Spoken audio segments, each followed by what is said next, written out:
കുറച്ചു കാലമായി ആസിഫ് അലി എന്ന നടൻ പ്രേക്ഷകർക്ക് പ്രോമിസ് ചെയ്യുന്ന പെർഫോമൻസ് ഉണ്ട്. കഥകളുടെ ആഴത്തോളം അത് പ്രേക്ഷകനെ ഉലച്ചു കളയും. അയാളുടെ സിനിമകൾ, പ്രത്യേകിച്ചും ഫീൽ ഗുഡ് ജോണറിലെത്തുന്ന ചിത്രങ്ങൾ, കണ്ടിരിക്കുന്ന മനുഷ്യന്റെ ഉള്ളിൽ ഉപേക്ഷിക്കുന്നത് ആത്മാവിലേക്ക് വേരാഴ്ത്തുന്ന വൈകാരികതകളാണ്.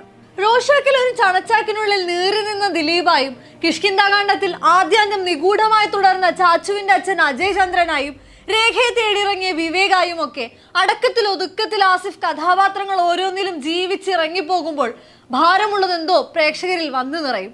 അതിനൊരു തുടർച്ച തന്നെയാണ് താമര എഴുതി സംവിധാനം ചെയ്ത സർക്കിട്ട്, അമീറിന്റെയും ജപ്പുവിന്റെയും സർക്കിട്ട്.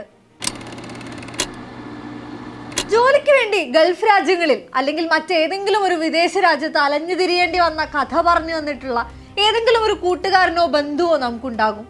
അങ്ങനെ ഒരാളാണ് അമീർ. വിസിറ്റിംഗ് വിസയുടെ കാലാവധി തീരാറായിട്ടും ഒരു ജോലി കിട്ടാതെ, ഒന്നുമാവാതെ, ആരുമാവാതെ ഒറ്റയ്ക്കായി പോകുന്ന ഒരാൾ, ചൂഷണങ്ങളിൽ പെട്ടുപോകുന്ന ഒരാൾ.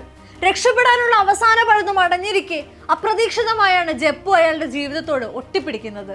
ടോട്ടോ ചാനയൊക്കെ പോലെ കുന്നോളം കൗതുകങ്ങളും കടലോളം സംശയങ്ങളുമുള്ള ജപ്പു പിന്നീട് അങ്ങോട്ട് രണ്ടുപേരും ചേർന്ന് നടത്തുന്ന ഒരു സർക്കിട്ടാണ്. ചെറിയ ടെൻഷൻ ബിൽഡ് ചെയ്ത് മുന്നോട്ട് പോകുന്ന യാത്ര പ്രേക്ഷകന്റെ മനസ്സ് നനച്ച് കണ്ണു കഴുകി അവസാനിക്കും. മാജിദ് മജീദി സിനിമകളിലൊക്കെ കണ്ടിട്ടുള്ള ഒരു കെമിസ്ട്രി അമീറും ജപ്പുവും അവരുടെ ചുറ്റുപാടും തമ്മിൽ ഉടലെടുക്കുന്നുണ്ട്. ഗൾഫ് രാജ്യങ്ങളുടെ പശ്ചാത്തലം കൂടെ എത്തുമ്പോൾ നമുക്ക് അത്ര പരിചിതമല്ലാത്ത മറ്റൊരു ടെറൈനിൽ നടക്കുന്ന നമ്മുടെ തന്നെ കഥ പോലെ സർക്കിട്ട് തുടരും. കഥയുടെ ഏറ്റവും ഒടുക്കം അവസാന കൂടിക്കാഴ്ചയിൽ ജപ്പു അമീറിന്റെ കയ്യിൽ ഏൽപ്പിക്കുന്ന ഒരു സമ്മാനമുണ്ട്. തന്റെ സ്വപ്നലോകം കയ്യിൽ തന്നതിനുള്ള ഒരു കുഞ്ഞു സമ്മാനം. ജപ്പുവിന് അമീർ തിരികെ നൽകുന്ന ചിരി ഒരു ജീവിതം തന്നെ തിരികെ ഏൽപ്പിച്ചതിനുള്ള പാരിതോഷികമാവുന്നു. എത്ര മനോഹരമായാണ് സിനിമ എന്ന ടൂൾ ഉപയോഗിച്ച് താമർ പരസ്പരം എവിടെയും കണക്ട് ചെയ്യാത്ത രണ്ടുപേരെ ചേർത്ത് വെച്ചത്. ആസിഫ് അലിയുടെ പെർഫോമൻസ് തന്നെയാണ് ചിത്രത്തിൽ പിടിച്ചിരുത്തുന്നത്. ഇമോഷണൽ രംഗങ്ങൾ അയാളുടെ കണ്ണുകളിൽ സേഫാണ്. വാണിജ്യ വിജയം നേടുന്ന ചിത്രങ്ങളും അത്തരം ഒരു സ്പേസ് കണ്ടെത്താതെ മടങ്ങുന്ന സിനിമകളും ആസിഫ് ഏറ്റെടുക്കും. അപ്പോഴും കഥ അയാൾക്ക് പെർഫോം ചെയ്യാൻ വേണ്ടത് കരുതിയിട്ടുണ്ടാകും. അസ്വസ്ഥനായ, ഡെസ്പറേറ്റ് ആയ യൂത്തൻ കഥാപാത്രങ്ങളിൽ നിന്നും ആസിഫ് അലിക്ക് വന്നൊരു മാറ്റം വ്യക്തമാണ്. ഇരുത്തം വന്ന പെർഫോമറായ അയാൾ മാറുന്നതിനൊപ്പം പൊട്ടൻഷ്യലായ കഥാപാത്രങ്ങളും ആ ചുമലുകളിൽ കംഫർട്ട് സ്പേസ് കണ്ടെത്തുന്നുണ്ട്.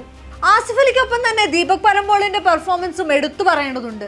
ഒന്നിലും എവിടെയും സാറ്റിസ്ഫൈഡ് അല്ലാത്ത ജപ്പുവിന്റെ അച്ഛനോട് ഇടയ്ക്കൊക്കെ ദേഷ്യം തോന്നും. അയാൾക്ക് അവനെ കുറച്ചുകൂടെ സ്നേഹിക്കാമായിരുന്നു എന്ന് തോന്നും. അത്രയും അസ്വസ്ഥത പ്രേക്ഷകർക്ക് നൽകാൻ ദീപകിന്റെ പ്രകടനത്തിന് സാധിക്കുന്നുണ്ട്.